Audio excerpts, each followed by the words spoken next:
Welcome friends. சிறுகதை கேசை serial இன்னைக்கு எபிசோட்ல வரக்கூடிய சுவாரஸ்யமான சீன்ஸ் பத்தி பார்க்கலாம். முத்துவும் மீனாவும் கிருஷ்ண பத்தி வீட்ல சொல்லிட்டு இருக்கிறாங்க.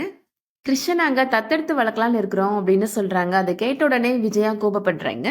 இந்த வீடு என்ன ஆசிரமமா, கண்டவங்களாம் கூப்பிட்டு வந்து வளர்க்கறதுக்கு அப்படின்னு திட்டுறாங்க. ரவி சின்ன வயசுல இருக்கிறப்ப ஒரு நாயை கூப்பிட்டு வந்து வளர்க்கலான்னு சொன்னா, ஆனா நான் அதுக்கு விடல அப்படின்னு சொல்றாங்க விஜயா.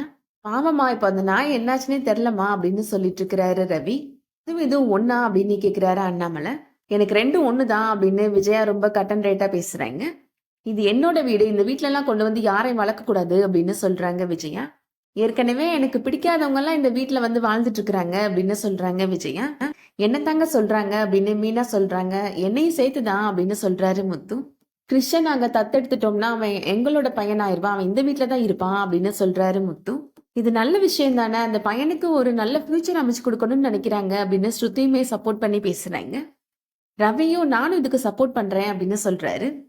இங்க என்ன ஓட்டெடுப்பா நடத்திட்டு இருக்கிறாங்க, அதுக்கெல்லாம் நான் ஒரு காலமும் சம்மதிக்க மாட்டேன் அப்படின்னு விஜயா சொல்லிட்டு இருக்கிறாங்க. இதெல்லாம் வாசல்ல நின்று கேட்டுட்டு இருக்கிறாங்க ரோகிணி. ரோகிணி இப்ப எதுவும் தெரியாத மாதிரி எல்லாரும் எதை பத்தி பேசிட்டு இருக்கிறீங்க அப்படின்னு கேக்குறாங்க. அன்னைக்கு ஒரு பையன் கட்டு போட்டு வந்தானே இந்த வீட்டுக்கு, அவனை தத்தெடுத்து இவங்க 2 பேர் வளர்க்க போறாங்களா அப்படின்னு விஜயா சொல்றாங்க. இந்த வீட்டோட மூத்த மருமக நீ வேணான்னு சொல்லுமா அப்படின்னு சொல்றாங்க விஜயா. முத்து சொல்றாரு, என்னோட அப்பாவோட சம்மதம் இருந்தா மட்டும் போதும் இதுக்கு அப்படின்னு சொல்றாரு.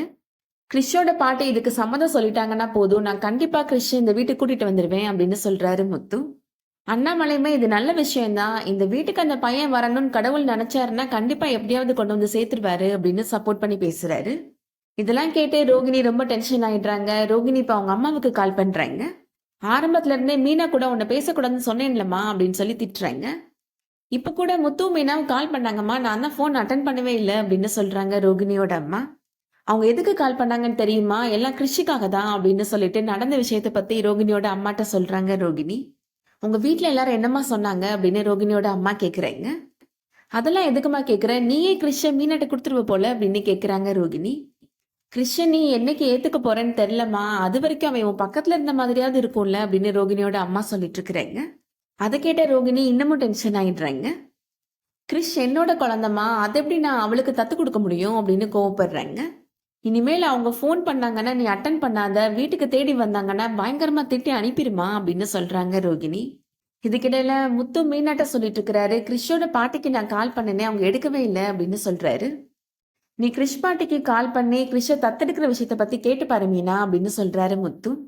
எதுவுமே நம்ம அவசரப்பட்டு முடிவெடுக்க வேணாங்க அப்படின்னு மீனா சொல்றாங்க. கிறிஷ் இப்ப படிச்சுட்டு இருக்கிறான், அது போக அவனை இங்க நம்ம கூப்பிட்டு வந்துட்டோம்னா கிறிஷோட பாட்டி அங்க தனியா எப்படிங்க இருப்பாங்க அப்படின்னு கேக்குறாங்க. அவங்களும் கூட்டிட்டு போய் பாட்டியோட ஊர்ல விட்டுலாம், அவங்க பாத்துப்பாங்க அப்படின்னு முத்து சொல்றாரு. எதையும் எடுத்தும் கவுத்தோன்னு யோசிக்காதீங்க அப்படின்னு சொல்றாங்க மீனா. கிறிஷ் பாட்டி அவங்களோட ஊர்ல இருக்கிறாங்க, அங்க அவங்களுக்குன்னு ஒரு வீடு இருக்கு, அதெல்லாம் விட்டுட்டு அவங்க உடனே எப்படிங்க வருவாங்க அப்படின்னு மீனா கேக்குறாங்க. இப்போதைக்கு நம்ம இந்த விஷயத்த பத்தி பேச வேணாம், அதுக்குன்னு ஒரு நேரம் வரும், நம்ம அப்ப பேசிக்கலாம் அப்படின்னு சொல்லிடுறாங்க மீனா. ஒரு பக்கம் ரோகிணி வழக்கம் போல வித்யாட்ட நடந்த விஷயங்களை பத்தி சொல்லிட்டு இருக்கிறாங்க. போன ஜென்மத்துல நீ பொம்பளை ஹரிச்சந்திரனா இருந்திருப்ப போல, நிறைய புண்ணியம் பண்ணிருக்க போல அப்படின்னு சொல்றாங்க வித்யா.